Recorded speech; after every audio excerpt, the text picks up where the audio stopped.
राष्ट्रीय प्रेस दिवस पर जनसंपर्क विभाग की ओर से आयोजित हुआ कार्यशाला। राष्ट्रीय प्रेस दिवस पर आज रविवार को जनसंपर्क विभाग की ओर से एक दिवसीय कार्यशाला का आयोजन किया गया, जिसमें मुख्य रूप से उप विकास आयुक्त निरंजन कुमार, जनसंपर्क सहायक अधिकारी अक्षय तिवारी के अलावे जिला एवं प्रखंड स्तर के पत्रकारों ने हिस्सा लिया। जहां इस कार्यशाला में बढ़ती भ्रामक सूचना के बीच प्रेस की विश्वसनीयता का संरक्षण विषय पर चर्चा किया गया। उपस्थित पत्रकारों ने अपने अपने विचार को भी रखा। वहीं उपस्थित पत्रकारों को संबोधित करते हुए उप विकास आयुक्त निरंजन कुमार ने कहा कि प्रेस की अपनी एक अलग पहचान है, देश का चौथा स्तंभ है। बताया कि आज़ादी से पहले ही पत्रकारों ने अपने अपने कलम से समाज एवं देश को दिशा देने का काम किया। उन्होंने कहा कि आज भी प्रेस की अपनी भूमिका है, जिसे कि नकारा नहीं जा सकता। यही कारण है कि सरकार से लेकर सदन तक की खबर को प्रिंट, इलेक्ट्रॉनिक एवं अन्य माध्यमों से लोगों के बीच पहुंचा रहे हैं। उप विकास आयुक्त ने कहा कि अभी वर्तमान में पत्रकारों को काफ़ी सावधानी बरतने की आवश्यकता है। उन्होंने कहा कि चूंकि अभी इंटरनेट का ज़माना है, भ्रामक खबर तेज़ी से फैलता है, इससे बचने का भी सलाह दिया। प्रेस दिवस के मौके पर उप विकास आयुक्त निरंजन कुमार क्या कुछ कह रहे हैं, उसे सुनने से पहले यदि अभी तक आप मेरे इस डिजिटल चैनल को सब्सक्राइब नहीं किए हैं तो ज़रूर कर लें। खास करके वैसे लोग जो पहली बार मेरे चैनल को देख रहे हैं, उनसे विशेष गुजारिश होगा कि मेरे इस डिजिटल चैनल जरूर सब्सक्राइब करें, ताकि हर खबर आप तक पहुंच सके।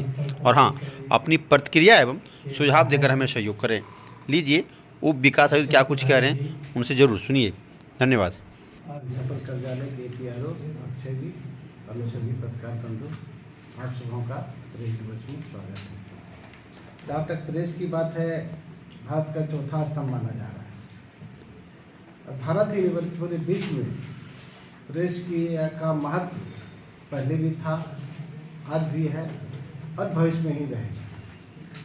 अगर हम अतीत की बात जानें तो सबसे पहले हम आज़ादी के पहले की बात करें तो उस समय क्रांतिकारियों के लिए सबसे बड़ा हथियार प्रेस ही था। क्योंकि संसाधन की कमी थी, तो उसके प्रेस के ही माध्यम से सूचनाओं को आदान प्रदान किया जाता था। और उस समय भी प्रेस की इतनी विश्वसनीयता थी या महत्व था कि जब हमारे यहाँ अंग्रेज का शासन था, ईस्ट इंडिया कंपनी का शासन था, तो 1780 में सबसे पहली बार एक अंग्रेज पत्रकार हुए जिनका नाम जेम्स अगस्टस हिक्की था। 1780 में पहला प्रेस के माध्यम से पहला पेपर का छापा कलकत्ता से, वेस्ट बंगाल कलकत्ता से। उसमें 1780 के महत्व अंग्रेजों से लड़के, ईस्ट इंडिया कंपनी से लड़के कि नहीं इसकी आवश्यकता है, समाज को इसकी आवश्यकता है, अंग्रेज को इसकी, भारत की इसकी आवश्यकता है, लड़के किए। उसके बाद धीरे धीरे कालांतर बढ़ते गया। 1956 में प्रेस आयोग का गठन किया गया, जिसमें यह महसूस किया गया कि पत्रकारिता का नैतिकता बनाए रखने के लिए आगे हम क्या कर सकते हैं।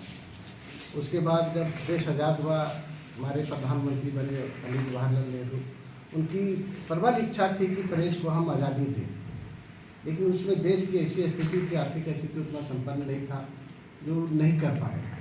चाहते थे करें, उसमें IIT का स्थापना करना था, IIM का स्थापना करना था, बराबर डैम बराज बनाना था, बहुत बड़ा संस्थान बनना था, लेकिन अपने रहते नहीं कर पाए। आगे जाके उनके सपना को पूरा करने का काम 1966 में इंदिरा गांधी के द्वारा किया गया। उसी साल 16 नवंबर 1966 को प्रेस क्लब ऑफ इंडिया का गठन हुआ। उस दिन से विधिवत रूप से प्रेस एक वैधानिक संस्था बन गया, वासी जुडिशल का अधिकारी को मिल गया और प्रेस की आज़ादी वहाँ से शुरू हो जाती है।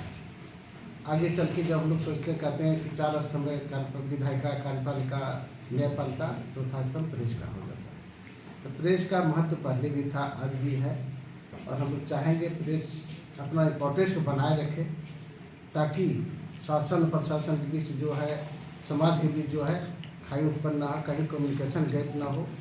हम लोग को भी काफ़ी आवश्यकता पड़ती है प्रेस की, सरकार की भी आवश्यकता पड़ती है। कहीं ऐसा भी मामला है जो हम लोग पता नहीं चलता है, लेकिन आप लोग जल्दी पता चल जाता है। हमारे भी मशीनरी हैं, हमारे सरकारी तंत्र हैं, पंचायत स्तर पर है, मुखिया है, प्रखंड सचिव, सारे लोग हैं।